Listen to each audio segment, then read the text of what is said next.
찾으신 줄 알고 한 절씩 교독하겠습니다. 베드로후서 1장 1절부터 7절 말씀 제가 먼저 1절 보겠습니다. 예수 그리스도의 종이며 사도인 시몬 베드로는 우리 하나님과 구주 예수 그리스도의 의를 힘입어 동일하게 보배로운 믿음을 우리와 함께 받은 자들에게 편지하노니 하나님과 우리 주 예수를 믿고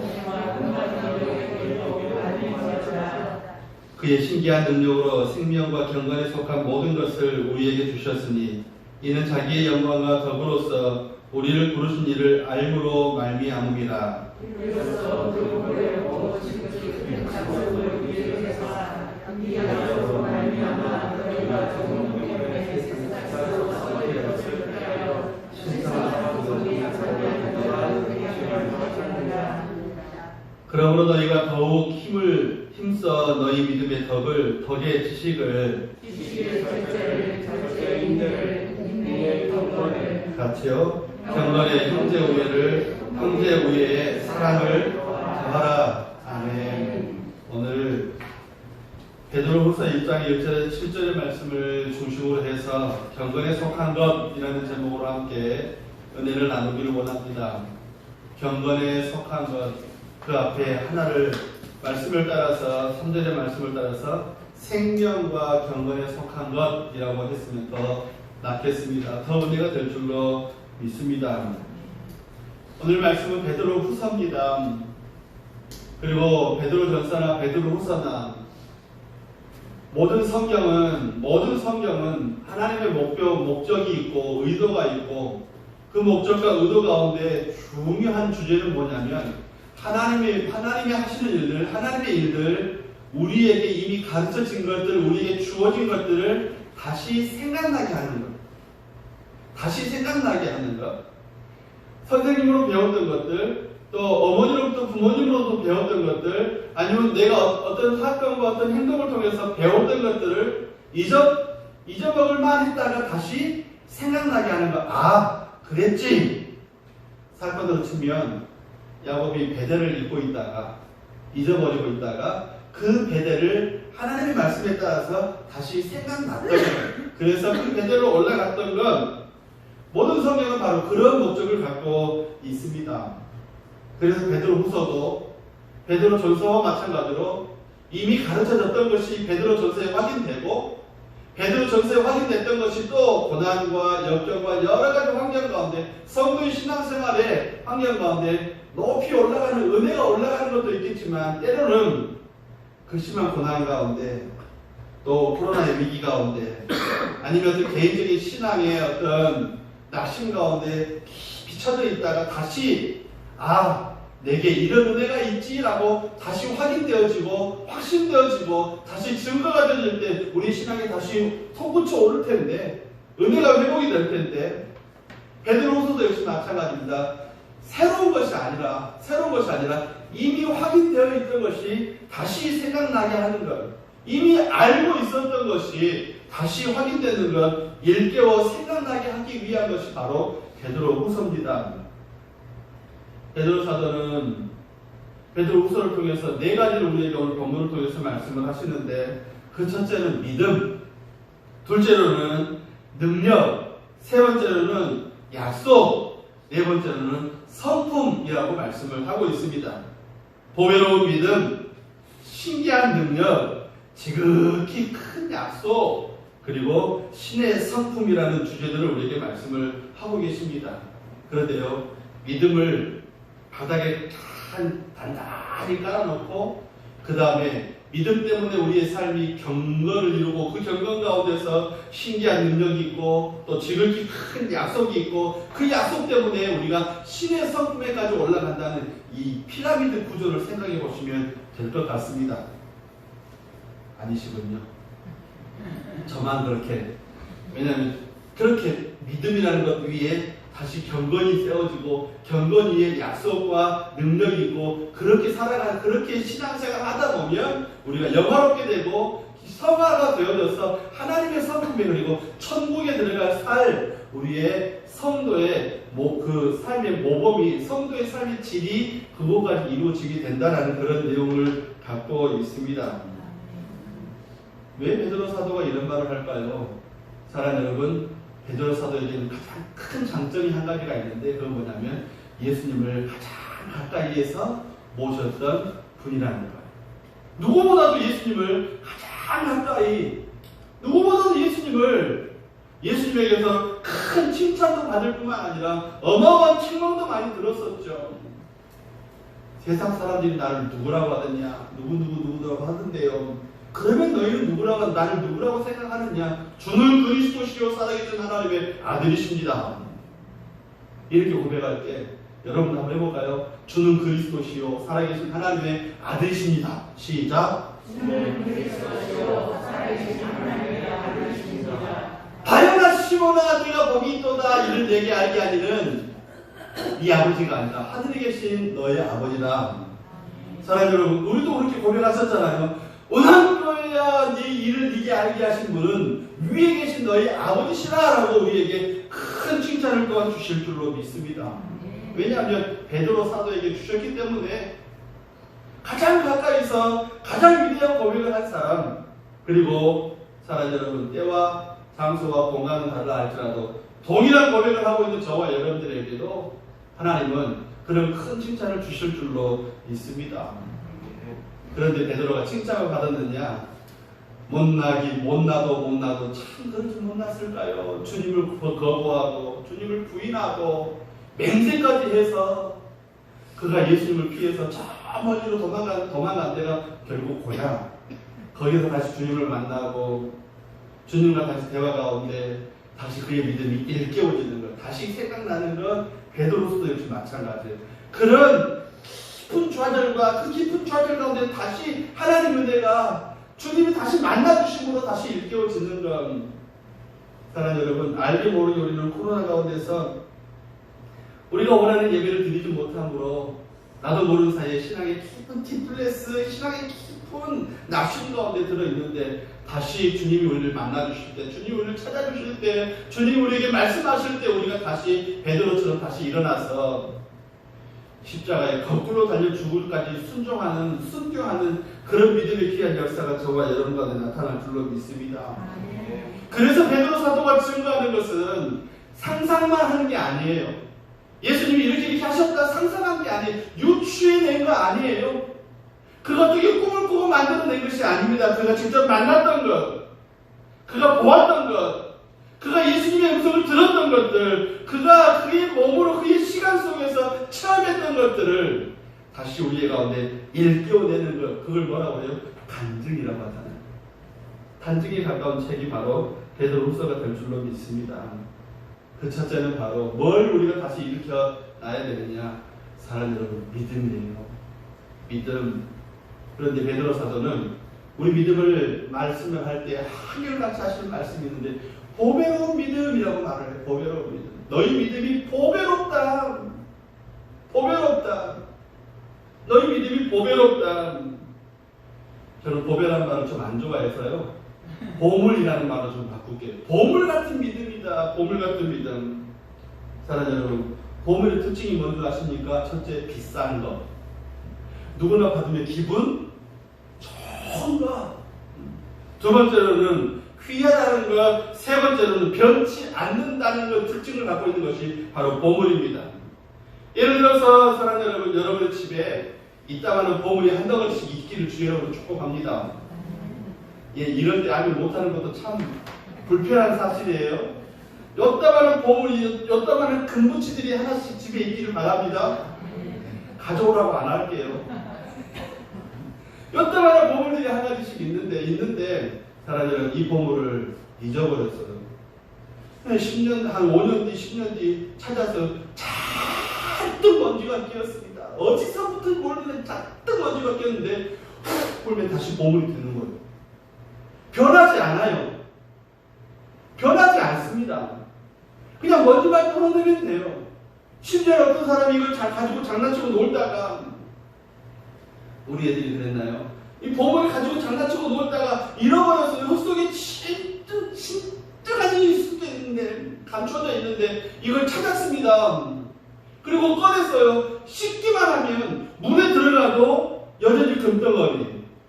좀 더러운 것이 있네. 이거 좀 어떻게 좀 닦아낼까 하고 불로 해가지고 이걸 다시 이 벗은 거를 제거해도 역시 그 물은 불로 태워도 물로 씻어도 변하지 않는 것이 바로 보배로 믿음, 보물 같은 믿음이다.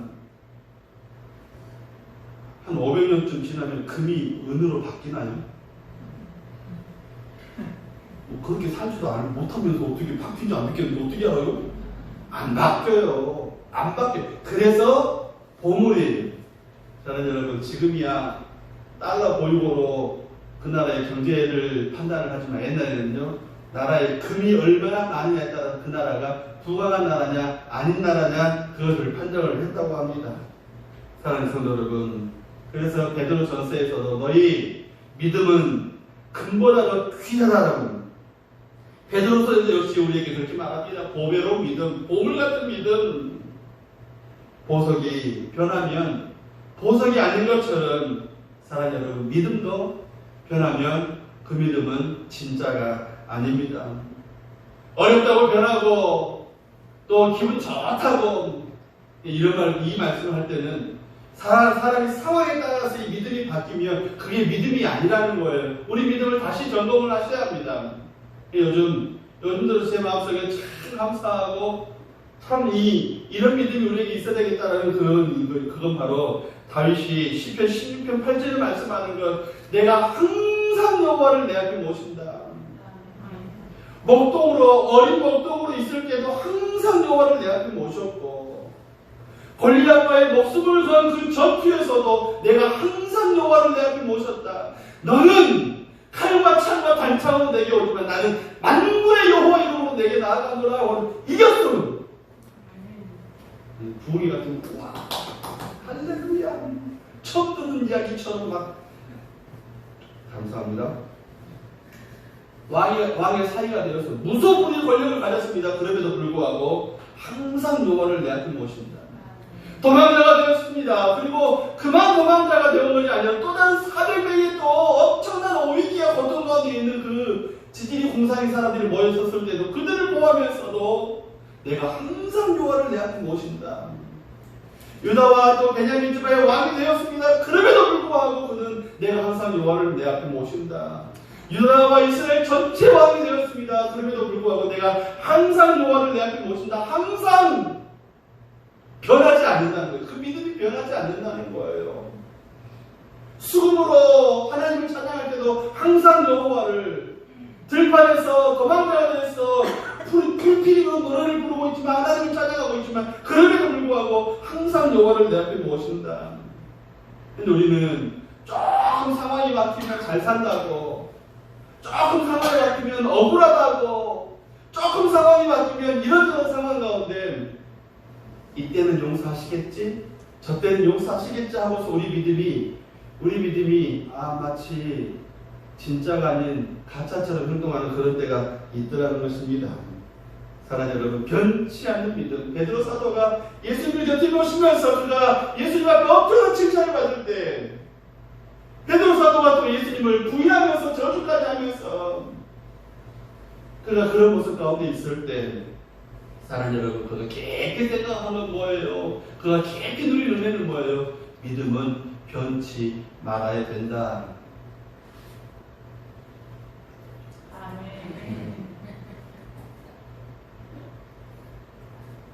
왜 믿음이 보배로운 것입니까? 사랑하는 여러분, 예수님께서 이것을 우리에게 선물로 주셨기 때문에 그래요.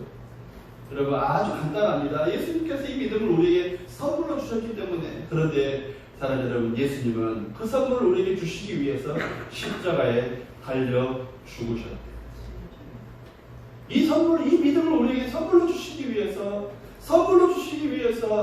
예수님께서 십자가에 달려 죽으셨기 때문에, 예수님이 값을 치르셨기 때문에, 사랑하는 여러분, 나는 공짜로 받았지만 예수님은 값을 치르셨어요. 값을 치르셨다.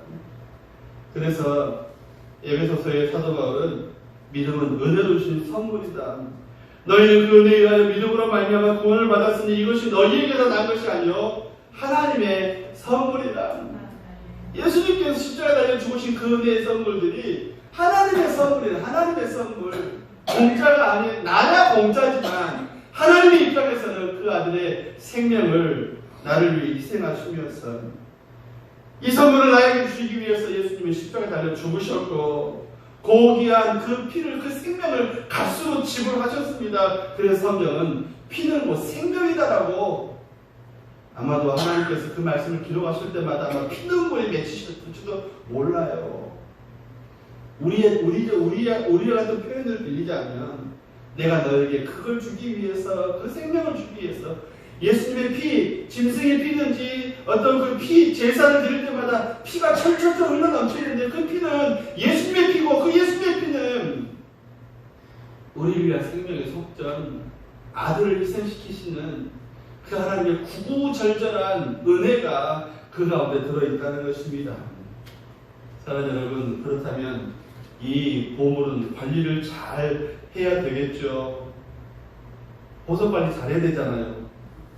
뭐 애가 갖고 놀고 애 손에 닿기 하십니까? 아니면 아무리 갖고 놀다가 그냥 아무데나 팽개쳐놔도 그냥 바람바라고 그만 두십니까? 아니잖아요. 비싸면 비쌀수록 성경도 역시 그 보물을 잘 관리하라고 우리에게 분명히 말씀을 하세요. 마태복음 7장 6절의 말씀에 보면 거룩한 것을 개에게 주지 말라라고 말씀을 하세요. 거룩한 것을 개에게 주지 마라. 보물을 개에게 주지 마라.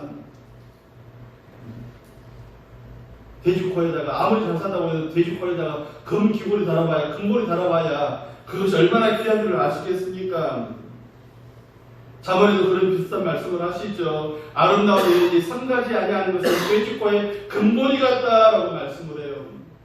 아름다운 여인이 그 자체만 봐도 예쁜데 아름다운데 귀한데 거기다가 장식을 달면 갈수록 값어치가 더 덜하다는 것이죠. 그런 것을 말씀을 하십니다.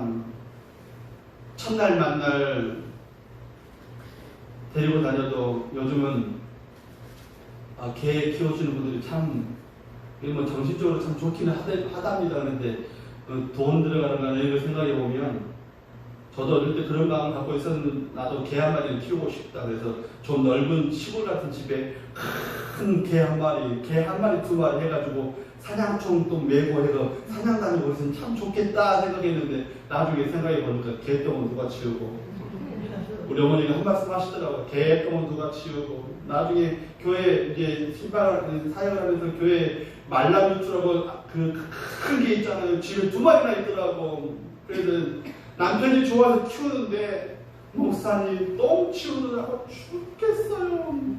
먹기도 얼마나 많이 먹는지 사료를 한두 개 살아놓으면 그냥 놔두고 있으면 고개 머리를 쳐박고 그것만 먹고 있답니다. 그것만 먹었더니 또 얼마나 냄새 나니까 말 안 할게요. 그런데 이런 이야기도 있어요. 교회 이제 한 집사님 계시는데 참 신실하신 분이신데 어느 날 교회를 안 나오셨어요. 왜 그런 거 했더니 14년인가 15년인가 20년 가까이 키웠는데 신방을 가보니까 걔가 다리를 질질 끌고 있더라고요. 차라리 알라사 시켰으면 좋겠다 했는데 그분이 그러더라고요. 우리가 애가 어릴 때 이 개를 붙여놓고 개와 함께 이제 그 시간을 보내면서 지냈던 참 정이 많이 든 개라서 안락사 시키지 못하겠다. 그런데 걔가 오래되니까 다리를 졸고 눈도 안 보이고 심장병이 오고 여러 가지 질병이 오더라는 거예요. 개도 사람 마냥 그렇게 늙더랍니다. 그런데 그분이 그러더라고요. 참 신실하셨는데 그 개 때문에 너무 정이 들어가지고 목사님 혹시 개도 천국 갈 수 있나요? 알고 계시죠? 알고 계시죠? 그렇게 말은 못하고 정은 정이고 하나님은 그렇지 않으시다 알고 계시잖아요. 사랑하는 성도 여러분, 보배로운 믿음은 우리 거예요. 우리에게 주신 거예요. 개나 돼지에게 주신 게 아닙니다. 우리를 개나 돼지처럼 취급하면서 우리에게 주신 게 아니라 우리를 고귀하게 여기셔서 우리에게 믿음을 주시고 그 믿음을 확인하기 위해서 경건의 삶을 이끌어 가시는 뿐만 아니라 믿음으로 말미암아 죄사함 받고 구원받을 뿐만 아니라 하나님의 자녀가 되고 영원한 천국의 백성이 되게 되게 하시기 위해서 보배로 믿음을 저와 여러분에게 주셨습니다. 이 믿음이 무엇인가를 분명히 알고 이 믿음을 잘 관리하시기를 주의 이름으로 축복합니다. 두 번째로는 베드로 사도가 다시 우리에게 기억나게 하는 건 능력이에요. 신기한 능력. 3절의 말씀을 보면 그의 신기한 능력으로 생명과 경건에 속한 모든 것을 우리에게 주셨으니 이는 자기의 영광과 덕으로서 우리를 부르신 이를 알므로 말미암니라 라고 말씀을 하십니다. 오늘 제가 가장 무게중심을 두고 있는 게 바로 이것입니다. 그의 신기한 능력으로 생명과 경건에 속한 모든 것을 우리에게 주셨다. 그런데 그 앞에서 신기한 능력으로 저 어릴 때 한참 600만 불의 사나이 그가 힘을 쓸 때는 TV에서 드드드드드드드드드드 서머즈 많이 있는 왜 그 소리만 들리나? 지금 생각해 보니까 그래요. 멀리서 누구 막 이야기하는 소리 들리는데 똥똥똥똥똥 하면 그 소리만 들려요. 세상 천지에 온 소리들이 참 많은데 그 소리만 딱 들려요. 그래서 초능력이래요. 지금이야 사랑하는 여러분 원더우먼, 슈퍼맨 온갖 슈퍼 히어로들이 참 많이 있지만 이 모든 것들을 한마디로 표현하면 마술이에요. 모세가 하나님의 능력으로 10가지 재앙을 내릴 때 애굽의 마술사들이 한 가지 따라오다가 어느 순간부터 따라오지 못했습니다. 사랑하는 여러분 따라오지 못해요. 세상의 초능력이나 세상의 그 어떤 능력이나 그 어떤 것들도 예수 그리스도의 그 신기한 능력, 신비한 능력을 따라오지 못합니다. 병을 고친다든지 능력을 행한다든지 사랑하는 여러분 그건 별로 대단한 건 아닙니다. 귀신들도 병을 낫게 하기 때문에 그래요. 어떤 사람이 그런 이야기 많이 듣잖아요. 신내림 받는다고 아파가지고 고통스러워가지고 결국에는 신내림 받았다. 고쳐진 거잖아요. 사랑하는 여러분 세상의 것들도 따라하지만 따라오지 못할 것이 있습니다. 죄 때문에 죽은 나를 십자가의 대속으로 구원하는 일은 예수님만이 하셨어요. 그 누구도 따라할 수 없고 흉내낼 수도 없고 예수님이 십자가에 죽으심으로 죽은 죄인을 살리셨어요. 죽은 죄인이 누구예요? 옆에 분들 좀 봐보세요. 이 사람들이에요. 죽은 죄인들, 허물 가지고 죽은 사람들, 나예요. 나 죽었단 말이에요. 그런데 예수님이 그 희생으로, 예수님의 피값으로, 예수님의 생명으로 모든 인간이 구원받게 되는데 그 사실을 베드로 사도는 신기한 능력이라고 병 고치는 걸 보니까 문둥병 환자가 나는 걸 보니까 중풍병이 회복되는 걸 보니까 손 많은 사람이 손이 멀쩡해진 걸 보니까가 아니라 그 십자가의 은혜로 그 십자가의 능력으로 그 십자가의 은혜가 사랑하는 여러분 그래서 요한복음 1장 1절은 이렇게 말씀하는데 태초에 말씀이 계셨다. 태초에 말씀이 계셨다. 이 말씀이 하나님과 함께 계셨으니 이 말씀은 곧 하나님이시라라고 말씀을 하십니다. 사랑하는 여러분 칼빈이나 많은 성경의 주석가들이 있는데 한결같이 하시는 말씀이 하나님의 신기한 능력의 절정은 말씀이 우리 가운데 오신 것이다. 말씀이 우리 가운데 오신 것이다라고 말씀을 하세요. 예수님은 잉태되신 것도 참 신기하지만 33년의 사적인 생애를 사신 것도 참 신기하지만 그가 행하신 일도 참 신기하지만 사랑하는 여러분 신비의 절정은 십자가 사건. 십자가를 통해서 우리 죄를 사하시고 다시 살아나심으로 부활의 천일교가 되게 하셔서 우리로 부활의 믿음을 갖게 하시고 그래서 종말의 믿음을 갖게 하실 뿐만 아니라 우리로 십자가를 지고 가는 또 능력도 우리에게 얻게 하신 것. 그래서 마가복음에는 그렇게 말씀을 하잖아요. 믿는 자들에게 이런 표적이 따르리니 곧 그들이 내 이름으로 귀신을 쫓아내며 새 방언을 말하며 라고 말씀을 해요. 기독교는 참 신비한 종교예요. 신비한 종교입니다. 다른 종교도 신비가 있다고 하지만 그것은 분명히 말씀을 합니다. 사단이 제공하는 것이에요. 사람의 필요에 따라서 그런 어떤 그런 거짓 것들을 갖다가 있는 것처럼 표현하는 것일 뿐입니다. 그런데 기독교의 신비는 하나님이 주시는 신비이고 하나님의 능력으로 나타나는 것입니다. 사랑 여러분, 오해하지 마시고 분명히 들으십시오. 신비주의, 신비만 쫓아다니는 건 우리 신앙이 아니에요. 우리는 신비를 배격하는 것도, 그렇다고 신비한 것들을, 신기한 능력들을 배격하는 것도, 그것도 은혜는 아닙니다. 사랑 여러분, 우리가 말하고 있는 것은 신비주의도 아니고 신비도 아니고 말씀과 성령과 기도 생활, 말씀과 성령의 인도하신 가운데서 기도 생활하면서 우리가 신앙 생활하는 것, 경건히 이루는 삶을 살아가는 것, 점점 예수님을 닮아가는 것, 그 예수님의 능력을 우리를 통해서 많은 사람들에게 증거가 되어지는 것, 내 삶을 보면서 많은 사람들이 나도 예수 믿고 싶다라고 나타나는 것, 그것이 예수님께서 우리에게 신기한 능력을 우리에게 주신 선물이에요.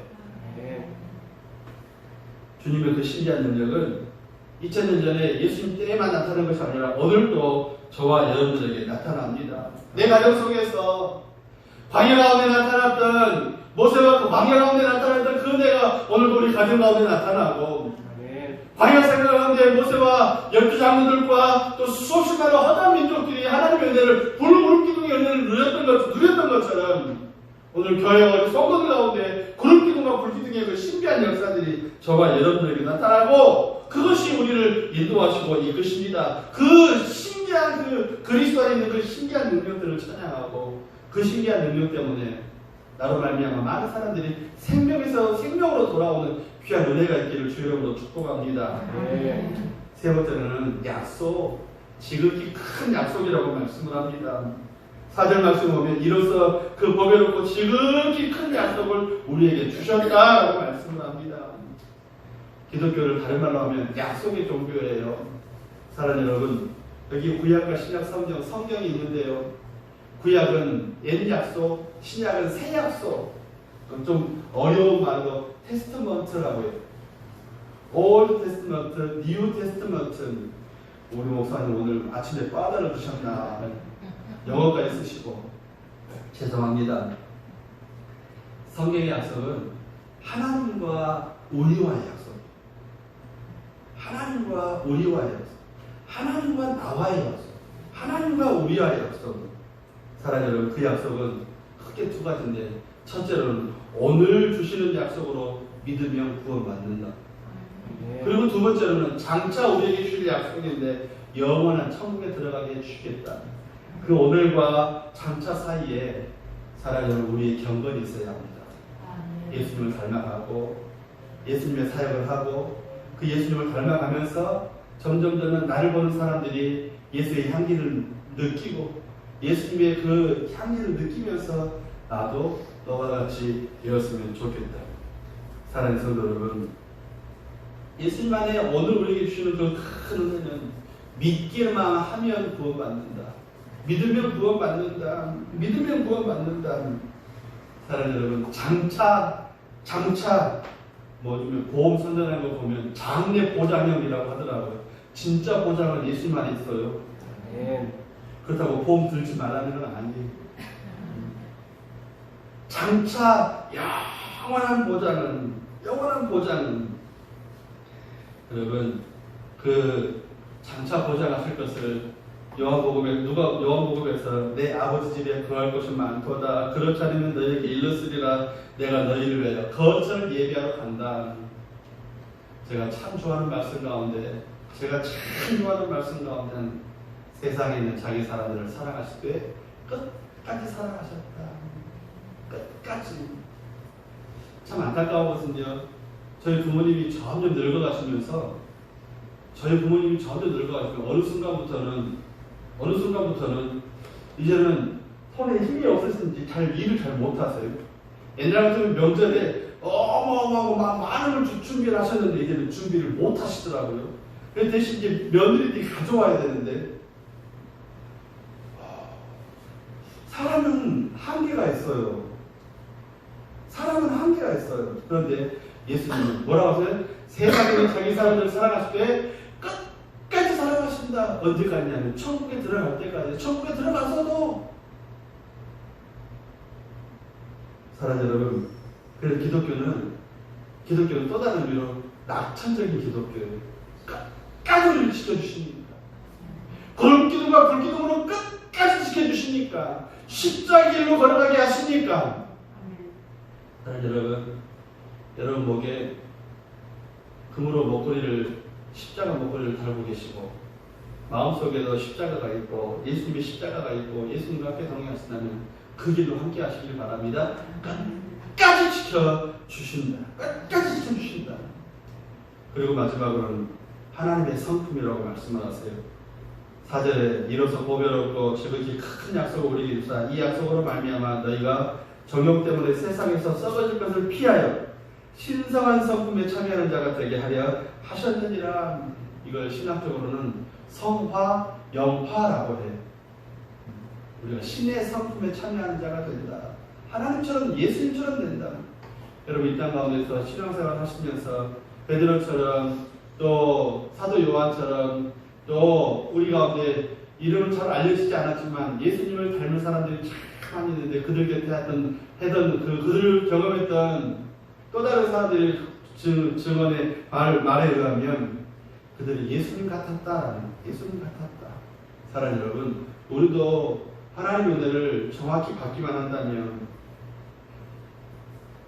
원래는 우리가 죄인들이었는데 사랑 때문에 속아서 하나님의 성품을 하나하나 잃어버렸는데 죄에 속아서 우리가 하나님의 성품을 잃어버렸는데 그 성품들은 사랑하는 것, 자비하는 것, 온유한 것들, 내 이웃들과 함께 아름다운 삶을 살아가는 것, 그런 것들이었는데 시간이 지나면서 사람들은 하나님의 성품이 어떤 것인지 다 잊어버렸는데 되려 마귀가 준 성품들이 우리의 본래적인 성품인 줄을 착각하고 살고 있었다가 예수님께서 성령의 연애는 이런 거야.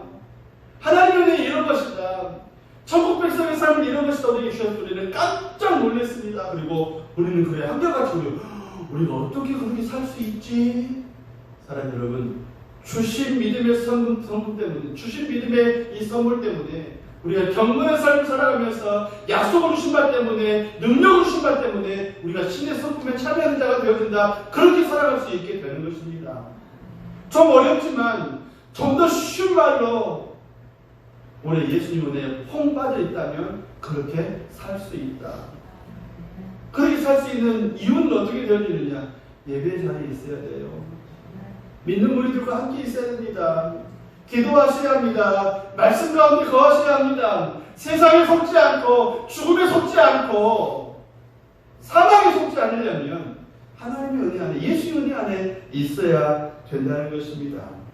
그 예수님의 성품이 무엇이었어요? 자기를 희생하고 죄인들을 구원하는 것. 자기를 희생하고 죄인들을 구원하는 것. 남을 살리는 것. 교도소에 가서 예배를 드려보면 죄인 있잖아요. 죄인의 옷을 입혔잖아요. 수임모 입고 또 그런 자기가 어느 방에 있는지 어느 구역에 있는지 수임모라고 옆에 써 있잖아요. 예배를 드리려고 하면 저는 그렇게 경험이 많지 않기 때문에 무서워요. 목사 몇몇에서 교도관들도 같이 있지만 한번 100명, 200명씩 모여있다 같이 예배하는데 어떤 사람들은요, 야, 저 사람이 죄인인가라는 사람도 있지만 얼굴에 죄인이라고 써있는 사람도 있어요. 죄인. 그리고 어떻게 그런 것만 보여요. 얼굴에 몸에도 죄인이라고 써있는 사람들. 문신. 그런 사람. 그들과 함께 예배를 얼마나 무서운지 모릅니다. 사랑하는 여러분, 그 사람들을 해줄 수 있는 건 요구르트 하나, 빵 하나 갖다 주는 게 어떤 그 사역이라고 한다면, 내가 만약에 죄인 가운데서 그 은혜를 내가 예수님의 그 십자가의 은혜를 받았다라고 생각하면, 내가 받았다. 죄인인 내가 받았다. 나 몇 동에 몇 호실에 갇혀있는 위치와 내 죄인의 수입 번호가 분명히 있는데 나 분명히 그곳에 있는 사람인데 그 가운데 나를 누군가 대신해서 누군가 이것을 대신해준 진심으로 내가 만약에 나왔다, 그분을 믿고 그분의 삶을 따르며 그분의 성품에 참여하고 그분의 약속에 참여하고 그분의 성품에 참여하는 것 마땅한 도리라고 생각합니다. 사랑하는 여러분, 생명과 경건에 속한 그 은혜, 사랑하는 여러분, 이 세상에 속지 말고 코로나 뒤에 숨지 말고 이제 다시 예배의 자리로, 다시 은혜의 자리로 다시 함께 모여서 하나님의 일을 함께 이루어가고 우리가 서로 안에서 서로 기도하면서 하나님 은혜 더 가까이 나아갈 수 있는 저와 여러분들이 되어주시기를 예수님의 이름으로 축원합니다. 아멘. 아멘.